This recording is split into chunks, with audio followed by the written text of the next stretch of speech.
Hello and welcome to the Ask Natchi show. I'm Natchi Lazarus, and today we have a question about using WhatsApp or Facebook Messenger for small groups. The question is from a ministry that is already using Facebook groups. So they ask, we are using Facebook groups for online ministry. Should we also use WhatsApp or Facebook Messenger? If so, how do we go about doing that? Now, I just want to congratulate you guys because you're thinking about new tools, you're thinking about mobile, you're thinking about messenger platforms, some of my favorite topics and some of the things that I really advocate and I really impress upon church leaders to think about using for their ministry. So here are my 5 tips for you to use Facebook Messenger or WhatsApp for your small groups ministry.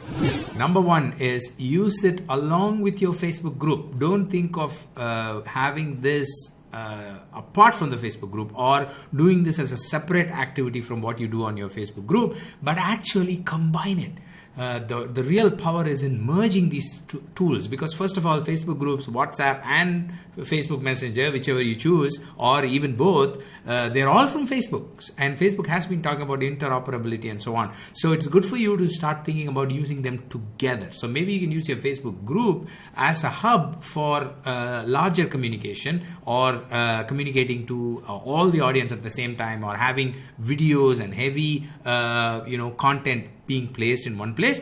And you can use the WhatsApp and Facebook Messenger option to quickly connect with people, have short conversations, do announcement related to the group, and also lead people to the hub. So in many ways. So think of using this together, not separately.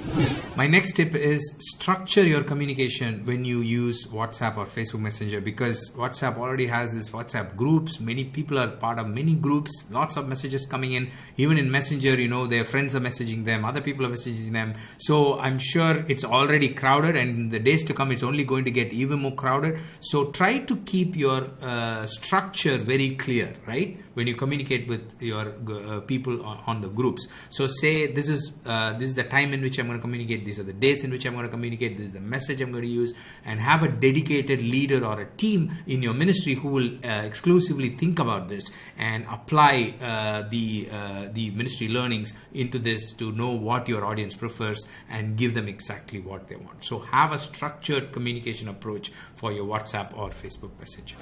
The next tip is make it a safer place for people to have a conversation with. I mean, because it's already safe from a technical point of view, because both WhatsApp and Facebook Messenger are encrypted, so people feel fine. But when you put them in a group, especially using their mobile as the Messenger group, apart from Facebook groups, Facebook groups is well moderated, so people might feel a little more safer there. But when you bring them to a WhatsApp group or a Facebook Messenger group, make sure people feel safe. So have all the regulations in place. Let people know that this is a safe place, and make sure there are no out of bound kind of conversations that are happening. So moderate it well and make it a safer place. The more safer you make it, the more conversations you will have within these groups.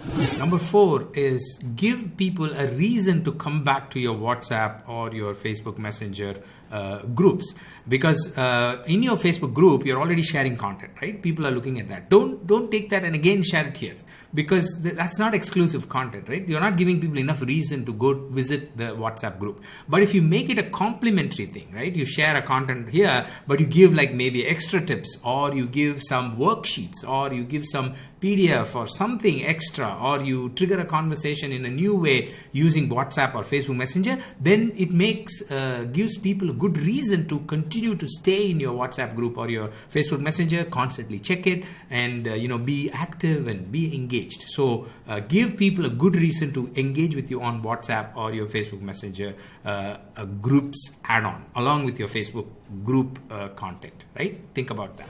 My final tip is don't overdo it. Because WhatsApp and Facebook Messenger, like I already said, is already a crowded place. Family is messaging, other groups are messaging. On Facebook Messenger, even, people are even sending ads and so on. So it's already a crowded place. So don't make it too much that people start to ignore your message. At some one point you become blind to a particular message. Have you seen that? Because you're seeing it too many times, and you think, this keeps coming, I don't want to engage with it. But if you keep it in the right interval, I'm not saying keep it less, but keep it in the right interval, then people will start engaging with you and they will look forward to it. So have a schedule, know your audience, have the right frequency, just don't overdo it in any way, depending on what your audience threshold is. So that's my final tip of the day.